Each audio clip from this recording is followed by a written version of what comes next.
অচক্ষ নামাজ পড়েই ভেবে বসবেন না যে অনেক কিছু করে ফেলছে। এক চিল্লা দিয়ে মনে করে ফেলবেন না যে দিনের জন্য অনেক কিছু করে ফেলছে।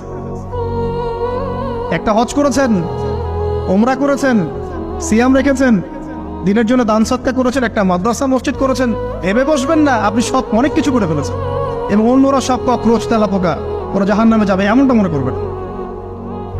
জানি না আমরা যে কার আমলের কতটুকু আল্লাহর কাছে কবুল হচ্ছে। তো এখানে এই ব্যক্তির সমস্যা ছিল এই, সে নিজের আমলটাকে অনেক ভারী মনে করছিল এবং সে স্টেটমেন্ট দিয়ে ফেললো যে তোকে আল্লাহ পাক মাফ করবে না। এই একটা কথা মন থেকে বলার কারণে তার ইহকাল পরকাল দুটা বরবাদ হয়ে গেল, সে জাহান্নামে চলে গেল। ঠিক আরেক ব্যক্তির ঘটনা আছে এমন, এগুলো সবগুলো রেফারেন্স আছে। এক ব্যক্তি প্রচুর ইবাদত করত, আল্লাহ পাক তার ইবাদত করার জন্যে পাহাড়ের চূড়ায় একটা সুন্দর ব্যবস্থাও করে দিয়েছিলেন। সেখানে ডালিম গাছ হতো, ঝর্ণা আসতো, খাবারের কোনো অভাব নাই। হাদিসে এসেছে 500 বছর সে ইবাদত করেছে। কত বছর? কিয়ামতের মাঠে এই ব্যক্তির অবস্থা এমন হবে, তাকে জান্নাতে প্রবেশ করানোর জন্য নিয়ে যেতে বলা হবে যাও আমার রহমতে জান্নাতে চলে যাও। আল্লাহ পাক তাকে এই কথাটা বলবেন, কিন্তু এই ব্যক্তি বলবে আমার আমলের কারণে, আল্লাহ পাক বলবেন আমার রহমতে জান্নাতে চলে যাও। ব্যক্তি বলবে আমার আমলের কারণে। আল্লাহ রাব্বুল আলামিন তখন তাকে দেওয়া সমস্ত নেয়ামতগুলোকে এক পাল্লায় করবেন আর তার সমস্ত আমলকে আরেক পাল্লায় করবেন। তারপর দেখা যাবে আল্লাহর সমস্ত নেয়ামত তার একটা চোখের সমান হয় নাই। কথা কি বুঝতে পারছেন? একটা চোখের যে নেয়ামত আল্লাহ পাকের, সমস্ত আমল ও 500 বছরের ইবাদত এতটুকু হয়নি। তারপর তাকে বলা হবে ওকে জাহান্নামে নিয়ে যাও। এবার জাহান্নামে যাওয়ার সময় সে বলবে আল্লাহ তোমার রহমতে আমাকে মাফ করে দাও। তখন আল্লাহ পাক তাকে আবার ডেকে নিয়ে আসবে, বলবেন যে তোমাকে যে আমি ইবাদত করার জায়গা করে দিয়েছিলাম, এটাকে তুমি নিজে করেছো না আমি করেছি? সে বলবে আপনি করেছেন। তোমাকে যে আমি সৃষ্টি করেছিলাম তখন কি তুমি কোনো আমল করেছিলে? বলবে না। তাহলে তোমাকে যে সৃষ্টি করেছি আমি, এটা কি তোমার আমলের কারণে? না। তোমাকে সারা দুনিয়াতে এত নেয়ামত দিয়েছি, এটা কি তোমার আমলের কারণে? সে বলবে না। তখন তাকে জান্নাতে প্রবেশ করানো হবে। কিয়ামতের মাঠে এমন অনেক ঘটনা ঘটবে যেটা আমাদের চিন্তার বাইরে। আরেকজন ব্যক্তিকে ডেকে আনা হবে, যে ব্যক্তি একটা দুটা নয় বরং 100টা খুন করেছে।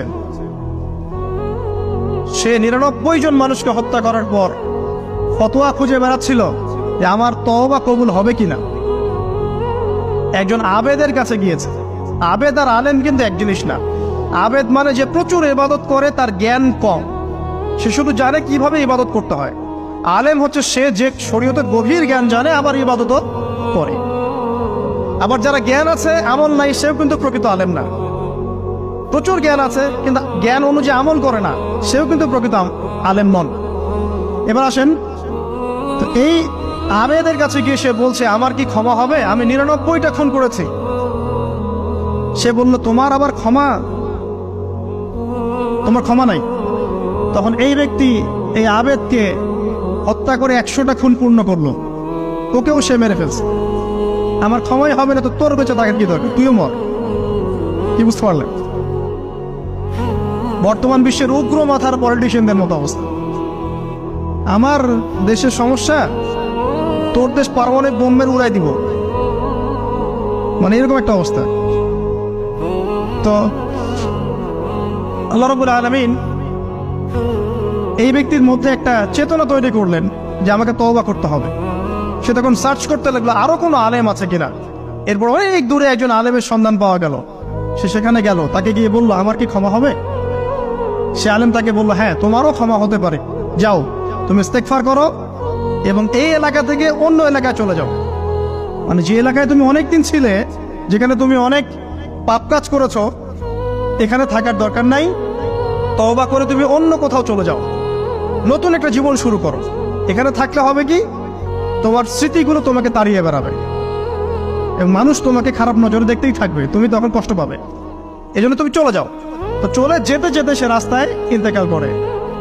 এবার তার রূহ নিবে কে? এই জন্য দুদল ফেরেশতা আসছেন, জান্নাতি এবং জাহান্নামী। তাদের মধ্যে বাক বিতর্ডা হচ্ছে কে রূহ নিয়ে যাবে। তো জাহান্নামের ফেরেশতারা বলছেন সে এতগুলো খুন করেছে, তার রূহটা আমরা নিব।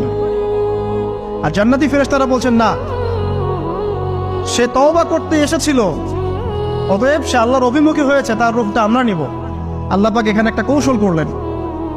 আল্লাহ পাক ফেরেশতাদেরকে বললেন, তোমরা রাস্তাটাকে পরিমাপ করে দেখো, যেদিকে যাচ্ছিল তার পরিমাপ বেশি নাকি যেখান থেকে এসেছে ওর পরিমাণ বেশি।